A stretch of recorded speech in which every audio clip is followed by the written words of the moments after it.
Okay, so now let's get into S3. So S3 is going to be for object storage. It's serverless. You get unlimited storage. It's pay as you go. We already know this. It's good for static contents, and you can access object using your key. And there's no indexing facility here available with S3. We can use DynamoDB for that. It's not a file system and it cannot be mounted natively on EC2. So it's good to know that. And as an anti-pattern, it's not good to have lots of small files in S3. It's not good if you want to have a POSIX file system.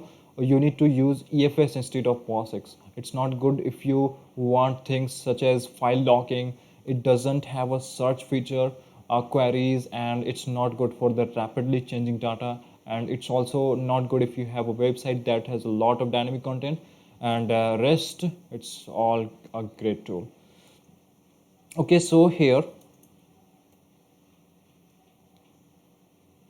is a comparison of all the storage classes on Amazon S3. So you have a standard intelligent tiering and a standard infrequently accessed, one zone infrequently accessed, and then we have three for Glacier. We have Glacier instant retrieval, Glacier flexible retrieval, and Glacier deep archive. So you should know all of them by now. And if you don't, I would suggest you to look at the documentation or video. For example, in my associate, in my some of the other lectures, that will describe all of this. Now, the one thing you should know though around these storage classes is that, of course, you can transition objects between different tiers or even delete them using the S3 lifecycle policies. So here the most of the important things that requires to be noted is what's the minimum storage duration, and what's the retrieval fee, and how much is going to be time when retrieving those objects in different classes. And based on that, you can have some of the solution architecture related questions. Now we have replication onto S3. So first one is going to be cross-region replication, where we replicate an entire S3 bucket across a new region. But we also have some same region replication, or SRR, to replicate a bucket within the same region. You can combine this with lifecycle policies to do some cool combos.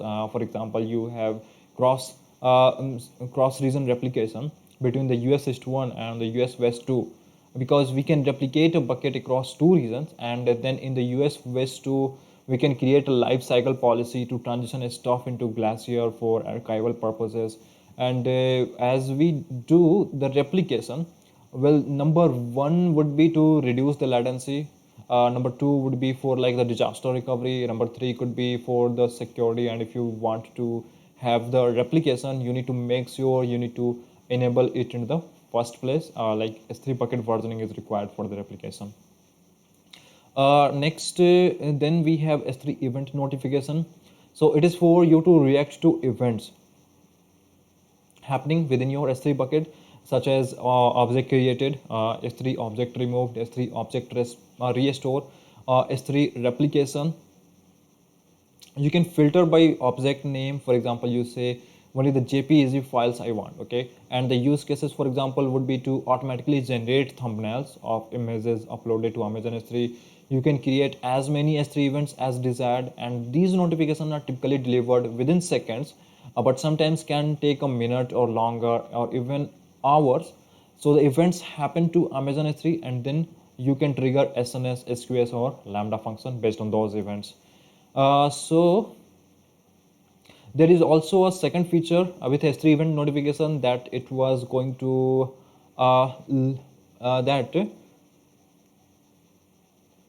that it's going to leverage the Amazon Event Bridge. So the idea is that all your events in Amazon S3 are going to be shared with Amazon Event Bridge, and this is a feature you can enable. And once they are in the Event Bridge, then you can set up any kind of very complex rules with Event Bridge to send it to over 18 AWS destinations, 18 AWS service destination. Okay, and so that means that thanks to the Event Bridge, we can really increase the power of the S3 event notification feature. So This event bridge we can have advantage and we can have advanced filtering option with some of the JSON rules. So before for just the normal S3 event notification, you cannot filter by metadata, object size, object name, and of the object name and so on of the object. But you can do this with the event bridge because all the information is available with the event bridge here. You can also set up multiple destinations for one rule. For example, one rule can send data to a step notification and trigger a workflow, and you can send data directly into Kinesis streams or firehose and so on. And because it's using Amazon Event Bridge, then you get more visibility into the archive feature. You can replay events, and you get more reliable delivery. So it's definitely an enhancement of S3 notifications with the event bridge. Next, we get the S3 performance. So by default, Amazon S3 will scale automatically to high request rate, and the latency will be the between your 100 and 200 millisecond to get the first byte. Your application can achieve at least 3500 put, copy, post, delete per second. 3500, okay, and 5500 get or head request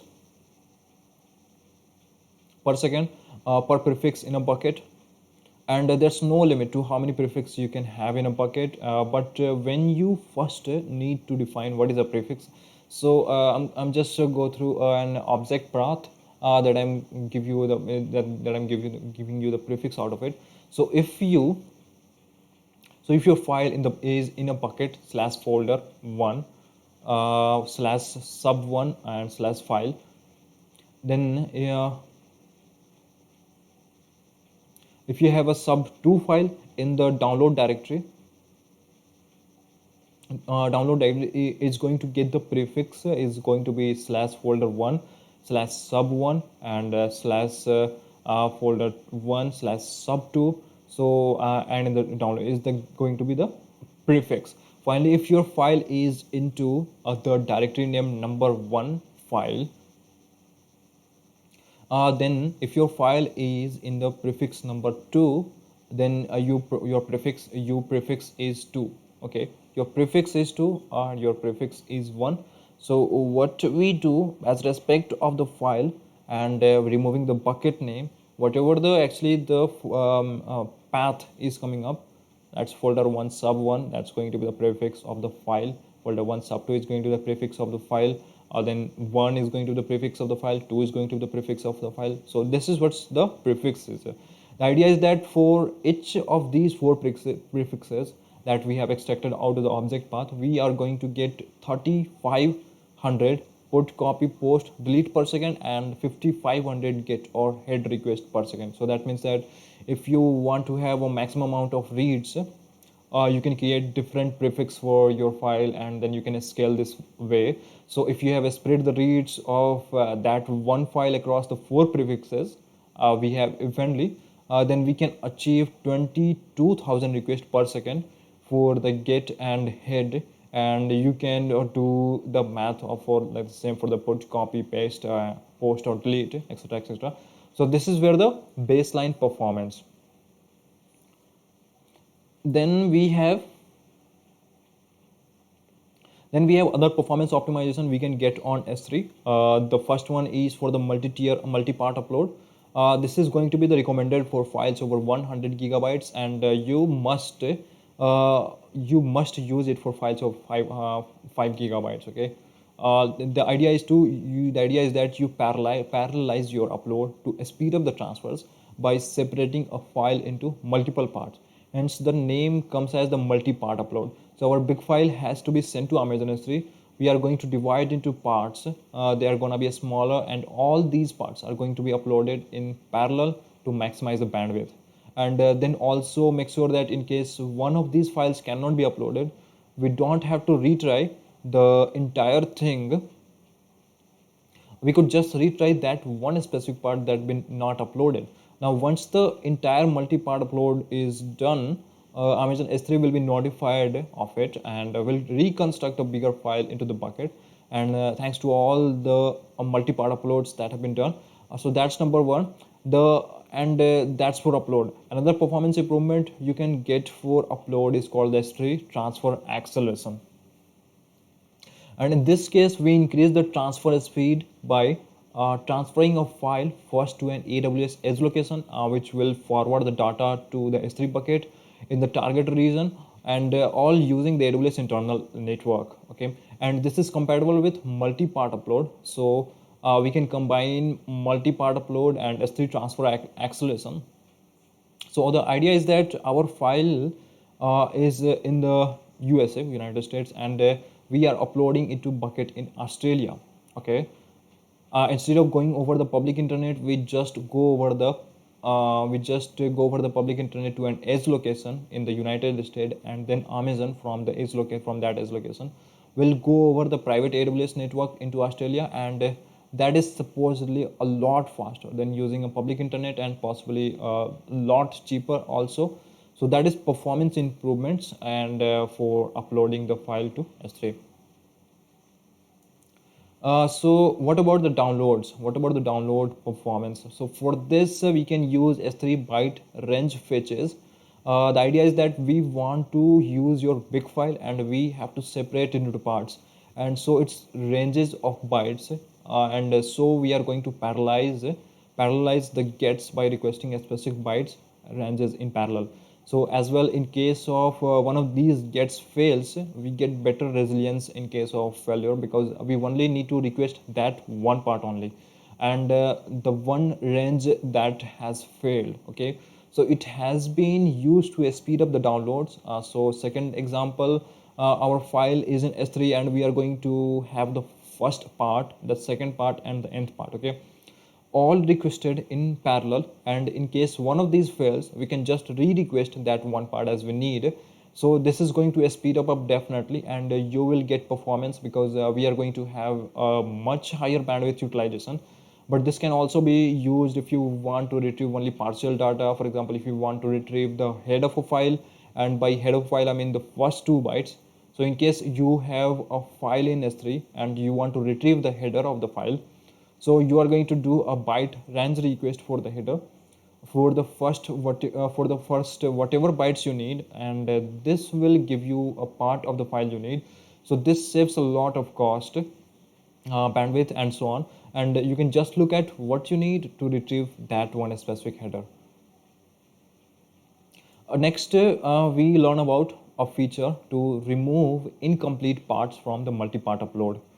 So when we have big file, we know we can use multi-part upload feature to upload them part by part into the S3 bucket. So what will happen is that there will be parallel uploads into the S3 buckets, but it is possible to stop the parallel uploads halfway, and therefore you will have on your S3 bucket some parts that you are going to be missing there, and some part that will just sit there and would not do anything.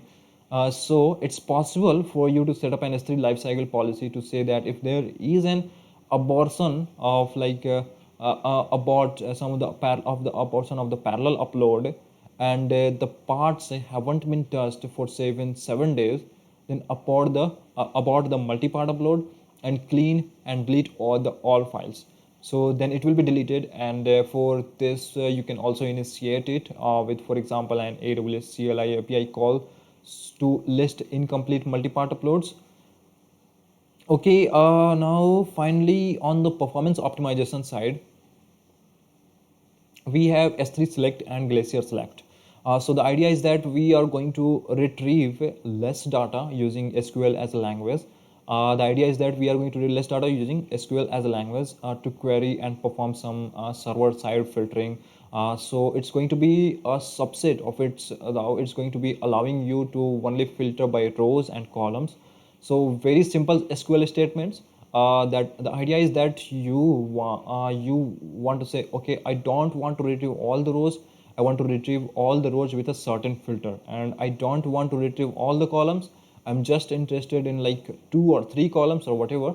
Then it's going to be a very simple SQL statement, and it's going to save you, because you have a less network transfer, less data to transfer, and also less CPU client side, because we don't have to read all the data and then discard it. We can just have Amazon S3 to do that for us. And so beforehand, you need to download a file in the client side, filter it for what you need. But after using S3 select, we can have S3 select itself filter the file for us, and that gives us 400% faster performance and up to 80% cheaper, because there is a lot less data that goes over the network. And this works equally well for S3 and for the Glacier also. So in the another diagram is that we run and we say get me the CSV with S3 select. Okay, the Amazon S3 will do a server side filtering on the CSV file and just send us the filtered data set that we need. Okay, so that's all here for the S3, and I hope you liked it, and you probably learned some of the new things, and I will see you in the next one.